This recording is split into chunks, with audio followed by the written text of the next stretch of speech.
Hello and welcome to another video. So today we're taking a look at an aggro blood deck. This is an unlimited deck, which makes it extremely potent and it is great for climbing. I have so far not dropped a game with it, and you're about to see all 4 in a row, which is pretty insane for this deck, honestly. Some were a little early concedes, but I mean, that does happen. After all, this deck is super aggro. Usually you can end games before turn 6 well and truly most times. And in the one case that you might not, a single Dark Feast bat at the top really does open up the ability to just end it. So we're going to get right into this and check it out. So game 1 is against Forest. Like I said, we've got a few games to look at. Another vermin wants the sword. Very well. Time for me to prove myself. We'll see what we get from our opener, and that's not super useful, honestly. Blood Pact about the only useful card in this entire hand. And that's much better. Bloodfled Flowerbed is definitely the card I like to mulligan for. Blood Pact is, like I said, a decent card, but that Flowerbed can be played early on and allow you to get the extra Florist ping when you might not normally be able to reach it.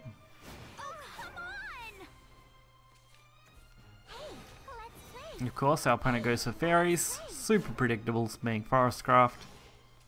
And we end up with another Blood Pact, or Blood-fed Flowerbed, sorry. Blood Pact is, of course, our draw, which we'll probably use next turn.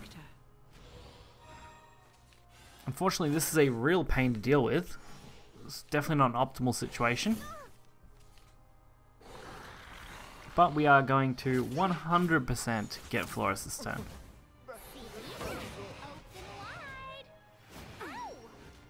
Now if they trade into the Florist, that's actually fine.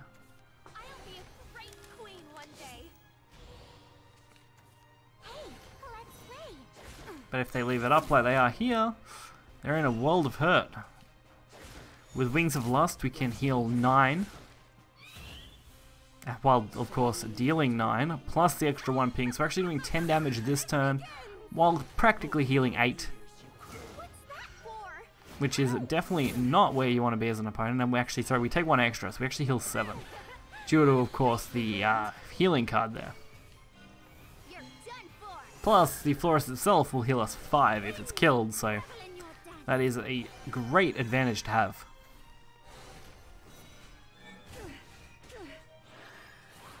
And considering they didn't really do much other than stall, it's really not going to be enough.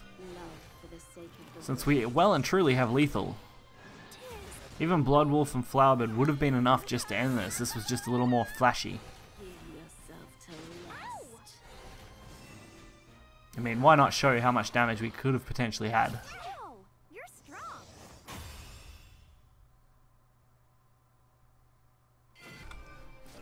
Now on to game 2, we have Rune. These first 2 games I would consider the more interesting ones. The last 2 games are actually blood mirror matches, which tend to be in favor of whoever can, of course, have the better board. Ambling Wraith and Double Blood Pact is a little bit of a rough hand. Hopefully the Blood Pacts will draw us into something decent. Since I don't really want to use Ambling on turn 1, that would not be a good way to make use of my card. Especially going second. If we're going first, it might have been an okay play.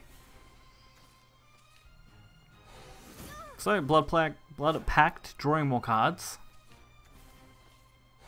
I mean, that's not a bad thing. It means we only need 1 0 cost to at least get Florist on 4. I did decide to go for the 7 of Lust, looking for getting a little bit of healing on board. Circle gets dropped and Wind Blast. That's a little bit of a disappointment. But we finally get Flowerbed. And our 0 cost, so looks like we're definitely getting Florist this turn. And we put ourselves at 10 health. It's a little rough, but I mean, with his heal effect gaining us 5, and the fact that Rune can't really knock you down to 0 that quickly from 10 on turn 5, we should be reasonably fine. Although this Levi is definitely going to pose a risk, since it does become a very good trade material. Especially with these Blade Mages. Like I said, very risky. The only real advantage was that we did get the draw. Otherwise we would have been at 1 health. At least for now though, Wings of Lust plus an Evo does give us 5.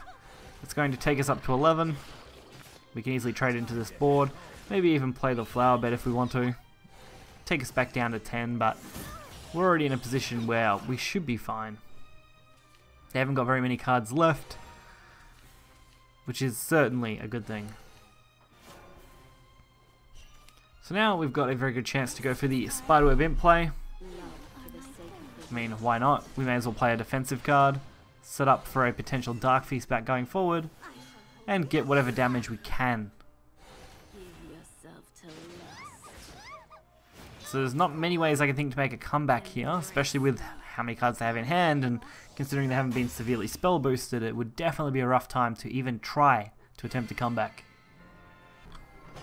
For our third game, we got, of course, the Blood Mirror, as I mentioned, and our fourth game will be very similar. That does make these reasonably fast matches, but should still round out a very nice video. And this hand is a little clunky. Not a big fan of Omen of Lust and Evil Eye Demon in my opener typically, and Servant of Lust really isn't that much better. It's definitely an okay 2-drop, but I definitely have better ones that I should aim for, and Ambling Wraith, Spiderweb Imp, and Blood Wolf are actually pretty reasonable draws. So now we just need one more 0-cost card to take full advantage of this. And since we do have multiple 2-drops to drop our cost, playing them out early isn't going to hurt. No, they're going for their own ambling. And it looks like they're going for a Florist play. And that's definitely the case with that double Bloodkin. And that draw was not great.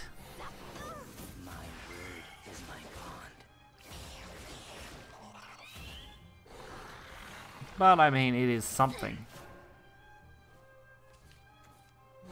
And there is a second Florist.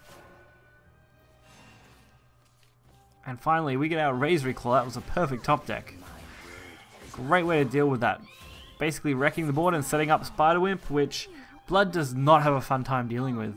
And not surprised we get to see the concede. I mean, if I was running out of cards and I saw Spiderwimp hit the board and I had literally probably no way to clear it, I definitely would have conceded too. It's too rough for Blood when you're that low on cards. He was definitely relying on a good top deck and obviously didn't hit it. Especially since he'd already wasted 2 of his healing sources. Well, major healing sources. I mean, most Blood decks run at least 2, with the Wings of Lust and the Florist. This hand is pretty average. Blood Pact is okay. Wings of Lust, again, okay. We don't really have anything to use to its fullest advantage. Probably just going to draw cards with Blood Pact. And that was perfect. Restless Parish straight off the top. And they go for their own Bloodkin play. Looks like they're going for Florist here. Makes sense. We're going to go for a very similar line of play. But we're looking at probably taking advantage of the board with these Bloodkins, making sure they don't spawn an extra one while we do. And then trading off ours so that, of course, we have board space to work in our Restless Parish. And to make Florist appear. That was a pretty nice turn.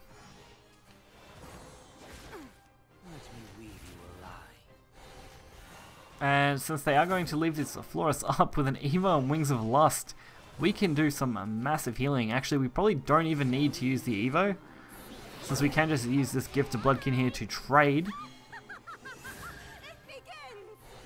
So we'd miss out on 2 healing, but we take care of their own Florist and deal 7 damage to the face. And take care of their board.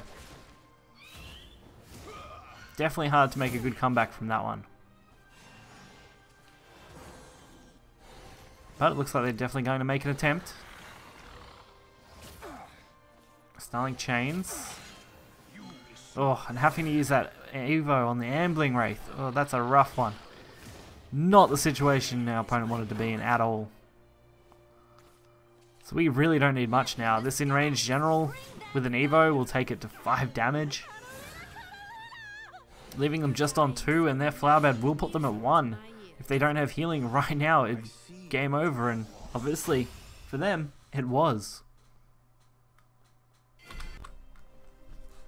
So I really do enjoy playing these sort of blood lists. Super aggressive blood lists have always been one of my favorites. Aggro blood has always been one of my top decks. In particular, aggro bats back in the old metas was quite enjoyable. Not really as good now, but this aggro blood is right up there as one of my favorite aggro style decks. Between aggro and control, I like them both equally, but when it comes to individually, definitely blood has some of my favorite aggro decks. So hopefully you guys did enjoy this video. If you did, hit the like button and subscribe for more content. You'll find the deck list in the description below.